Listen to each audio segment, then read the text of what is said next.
টকশোতে যে বড় বড় কথা বলে, আমাদের কোনো কিছু একদম রূপকথার গল্প সাজায় সেই গল্পগুলো বলে আর নিজেরা রাতে অনৈতিক কাজ করে। মানুষজন আর ডাক্তার মুরাদ পলকের মতো এরকম রাজনীতিবিদ দেখতে চায় না। লীগের আমলেও মানুষজন 5 বছরে যে ইনকাম করেছে তারা 5 মাসে তার থেকে বেশি ইনকাম করেছে। মানুষজন এই দুর্নীতি আর চায় না। আমার বোনরা যেখানে অনিরাপদ এরকম রাজনীতি আর চায় না। আমি আন্দোলন করেছি আমাকে এইটা দাও ওইটা দাও ক্রেডিটের জন্য না। এই বিএনপির প্রতি 95% মানুষের সমর্থন একদম এল লিস্টেড। দর্শক সবাইকে স্বাগত জানাচ্ছি কালের কণ্ঠে। বর্তমান রাজনীতিতে তরুণদের নেতৃত্ব সকলের চোখে পড়ার মতো। আর সেই জায়গা থেকে কি ভাবছে তরুণ যারা রাজনীতিতে প্রবেশ করছে এবং রাজনীতিক যে সুশৃঙ্খলতা নিয়ে যে প্রশ্নগুলো তুলছে সাধারণ মানুষ, সেই বিষয়ে এই যে নতুন যারা রাজনীতিতে আসছে তারা কি ভাবছে, সেই বিষয়গুলো নিয়ে আমাদের সাথে আজকে রয়েছে ছাত্রদলের কেন্দ্রীয় সংসদের সহসভাপতি তহিদুর রহমান আউয়াল এবং তিনি আমাদের সাথে রয়েছেন। শুরুতে আপনার কাছে জানতে চাই, বাংলাদেশে যে জুলাই আন্দোলন হলো এবং এর মধ্যে দিয়ে রাজনৈতিক প্রেক্ষাপটের বেশ পরিবর্তন এসেছে, সেই জায়গা থেকে আসলে তরুণ যারা রয়েছেন রাজনীতিতে আসছে তারা আসলে কিভাবে দেখছে বা আপনার দৃষ্টিকোণ থেকে আপনি কিভাবে দেখছেন? বাংলাদেশে যারা রাজনীতি করতে চায় তাদের সকলকে আমরা স্বাগত জানিয়েছি। আপনি দেখবেন যে নতুন একটি রাজনৈতিক দল 24-এর গণ অভ্যুত্থান পরবর্তী সময়ে গত 28শে ফেব্রুয়ারি যেটি লঞ্চ করলো, সেই নতুন রাজনৈতিক দলটি আমাদের বিএনপির সিনিয়র যুগ্ম মহাসচিব রুহুল কবির রিজভী আহমেদের নেতৃত্বে আমরা তাদেরকে স্বাগতম জানিয়ে এসেছি। কিন্তু আমার মনে হয় কেন জানি পারস্পরিক শ্রদ্ধাবোধের জায়গাটা নষ্ট হয়ে গেছে। এই 24-এর গণ অভ্যুত্থানে যারা সকলে অংশগ্রহণ করেছেন তারা অংশগ্রহণ করেছেন নিজেদের তাগিদে, কোনো চাওয়া পাওয়ার আশায় না। আপনি যদি বলেন তারা দেশপ্রেমের কারণে তারা প্রত্যেকে এই আন্দোলনে শরিক হয়েছেন, কিন্তু স্টেক হোল্ডার হিসাবে না, যে দাবি ক্রেডিট নেওয়ার জন্য না, যে আমি আন্দোলন করেছি আমাকে এইটা দাও ওইটা দাও ক্রেডিটের জন্য না। আমার মনে হয় দেশের 99% মানুষ যখন এই আন্দোলনে শরিক হয়েছে তারা শরিক হয়েছে নিজের তাগিদে, নিজের বিবেকের তাড়নায়। যখন দেখা গেছে আবু সাইদ, অসীম আকরাম, মেহেদী হাসান রাব্বির মতো মহিমান্বিত মৃত্যু, আমার বোনরা যখন এই ক্যাম্পাসে রক্তাক্ত হয়েছে ঢাকা বিশ্ববিদ্যালয় ক্যাম্পাসে, তখন বিবেকের তাড়নায় তারা সকলে এই মাঠে রাজপথে তখন নেমে এসেছেন। আমরা দেখলাম যে এই এনসিপির দ্বিতীয় সর্বোচ্চ নেতা সে একটি মন্তব্য করলেন যে একটি রাজনৈতিক দলের কারণে বায়াসড এবং শহীদদের ইয়ের উপর। আমি ধরেন হাইপোথেটিক্যাল, আমরা যেহেতু আমরা মুসলিম সবাই, আমরা যদি বিশ্বাস করি যে আমাদের পরজন্ম বা এই বিষয়গুলা পুনর্জন্মের বিষয়গুলা আমাদেরকে নাই, তাহলে শহীদরা কিভাবে দেখলো যে ফেব্রুয়ারিতে ইলেকশন হলে তারা অখুশি, এপ্রিলে হলে তারা খুশি বা ডিসেম্বরে হলে তারা অখুশি? এরকম বিষয় তো নাই। এই বিষয়গুলো আমাদেরকে মনে হয় তারা যে কথাগুলো বলেন এগুলো বাস্তববাদী কথা না, এগুলো অযৌক্তিক কথা। আর বললেন যে একটি রাজনৈতিক দল, আপনি রাজনৈতিক দলের আয়তনটা পরিধিটা বলে দেন তাইলে, যে এই রাজনৈতিক দলের আয়তন পরিধি কতটুকু।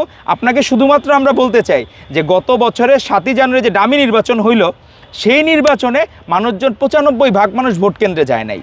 সর্বোচ্চ চেষ্টা করেছে ফ্যাসিস্ট লীগ, ফ্যাসিস্ট হাসিনা লোকজনকে ভোট কেন্দ্রে নেওয়ার জন্য, ভোটারদের ভোট কেন্দ্রে নেওয়ার জন্য, কিন্তু প্রায় 95% মানুষ ভোট কেন্দ্রে কার ডাকে সাড়া দিয়ে, এই আমাদের ভারপ্রাপ্ত চেয়ারম্যান যেমন তারেক রহমানটাকে সাড়া দিয়ে 95%, তাহলে সমর্থন আছে তার, যে এই বিএনপির প্রতি 95% মানুষের সমর্থন একদম এল লিস্টেড, যারা ভোট কেন্দ্রে যায় নাই তার ডাকে সাড়া দিয়ে। তাহলে এই রাজনৈতিক দলের আয়তন হচ্ছে 95% মানুষের প্রতিনিধিত্বকারী রাজনৈতিক দল।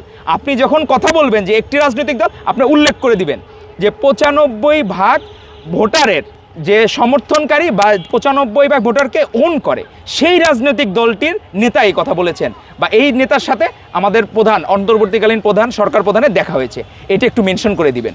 আর আমার মনে হয় আপনারা যে দল গঠেছেন সেখানে সকলের আপনারা প্রতিনিধিত্ব করতে পারেন না। আমাদের যে বোনরা রক্তাক্ত হয়েছে তারা কিন্তু আপনার এনসিপিতে যোগদান করে নাই। অনেকে আছে যে ভাইরা সেই এখনও পঙ্গুত্ব বহন করছে, তারা কিন্তু এনসিপিতে যোগদান করে নাই। তো এটা বুঝতে হবে আপনাদের, আপনারা কিন্তু সবার প্রতিনিধিত্ব করেন না, আপনারা একটি বিশেষ গোষ্ঠীর প্রতিনিধিত্ব করেন, সেটার দিকে আপনাদের খেয়াল রাখতে হবে।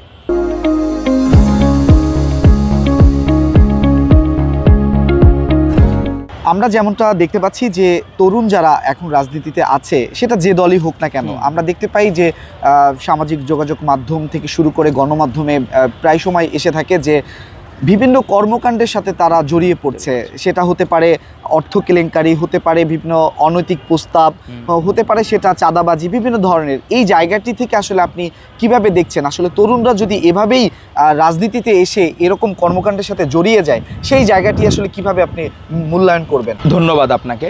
আমাদের প্রথমেই চিন্তা করতে হবে একজন যোগ্য শাসক কিভাবে শাসন করেন। আজকে যখন শেখ মুজিব সেই সময় আকম মোজাম্মেল হক একজন সিনিয়র মিনিস্টার ছিলেন গত ক্যাবিনেটে, ফ্যাসিস্টদের ক্যাবিনেটে অবৈধ নির্বাচনের ভোটে।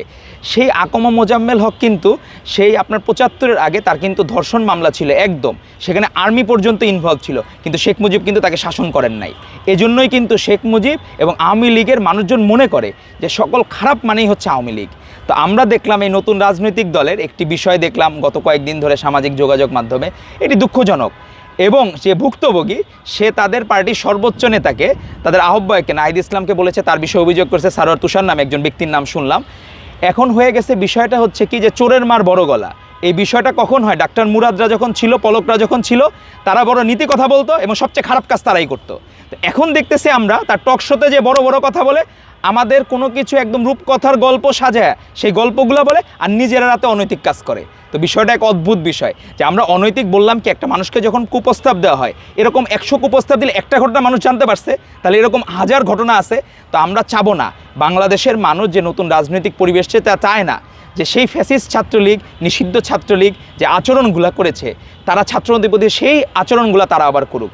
মানুষজন আর ডাক্তার মুরাদ পলকের মতো এরকম রাজনীতিবিদ দেখতে চায় না। কোনো সময় হাইপার থাকবেন আপনি, কোনো সময় হাইপো থাকবেন, বাইপোলার ডিসঅর্ডার এরকম কখনো দেখতে চায় না। আমার মনে হয় আপনার উচিত ক্ষমা প্রার্থনা করে, এবং আপনি যদি একজন যোগ্য নেতা হন, এনসিপির প্রধান নাহিদ ইসলামের উচিত তাকে শোকজ করা, কারণ দর্শানোর নোটিশ দেওয়া, এবং প্রয়োজন বোধে যদি গুরু পাপ হয় তাকে গুরুদণ্ড দেওয়ার জন্য।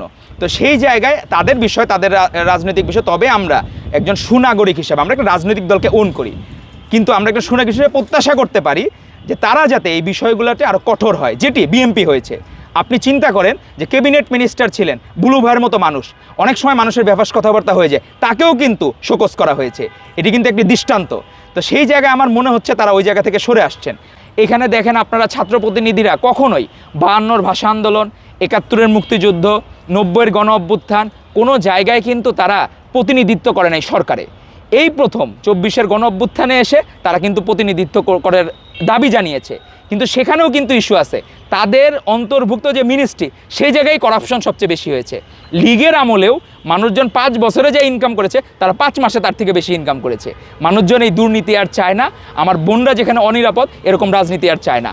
এবং যারা কোনো অন্যায় করবে, আমরা সুনাগরিক হিসেবে চাবো প্রত্যেকের যাতে বিচারের আওতায় আনা হয়। এই যে রাজনীতির জায়গায় নারীদের যে অংশগ্রহণ, সেই জায়গায় যদি বিভিন্ন সময় তারা যদি হেয় প্রতিপন্ন হয়, সেক্ষেত্রে আসলে এই রাজনীতি অঙ্গনে নারীদের আশা কি কমে যাবে, নাকি আসলে এটা একটা পর্যায়ে এসে থেমে যাবে? আপনার কি মনে হয়? যে নারীরা যদি অনিরাপদ থাকে, আজকে এই বোনেরা ছাড়া আমরা কখনো কোনো জায়গায় সফল হতে পারতাম না।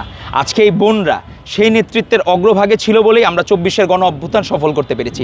আমরা চাবো এই পার্টিসিপেশনটা যত বেশি হবে, তারা রাজনীতিতে যত আগ্রহী হবে। কিন্তু নতুন রাজনৈতিক দলের এরকম যদি আচরণ হয়, আমাদের বোনরা কখনো আসবেন না। আপনি আমাদের সংগঠনে দেখবেন আমাদের বোনরা, নারীরা সকল জায়গায় নিরাপদ। তো আমরা চাবো আমাদের ভালো অংশটুকু তারা গ্রহণ করুক, এবং এই ভালো অংশটুকু গ্রহণ করার মাধ্যমে আমাদের বেশি নারী বোনদেরকে রাজনীতিতে আগ্রহী করুক।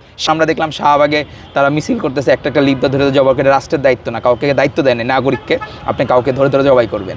সেটি দায়িত্ব হলো বিচারের আওতায় এনে তার যাতে সুষ্ঠু বিচার, কঠোর বিচার হয়, সেটি এনশিওর করা দায়িত্ব। ধন্যবাদ আপনাকে কালের কণ্ঠে যুক্ত হওয়ার জন্য। দর্শক, আমরা কথা বলছিলাম বর্তমানের রাজনৈতিক প্রেক্ষাপটে যে বিষয়গুলো খুব আলোচিত হচ্ছে।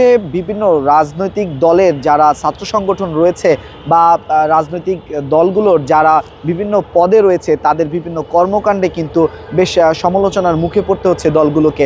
সেই সকল বিষয় নিয়ে কি ভাবছে তরুণরা, সেই বিষয়গুলোই তুলে ধরার জন্য সঙ্গে ছিলাম আজকে আমি মোহাম্মদ রায়হান হোসেন। আপনারা সবাই ভালো থাকবেন, সুস্থ থাকবেন, কালের কণ্ঠের সঙ্গে থাকবেন।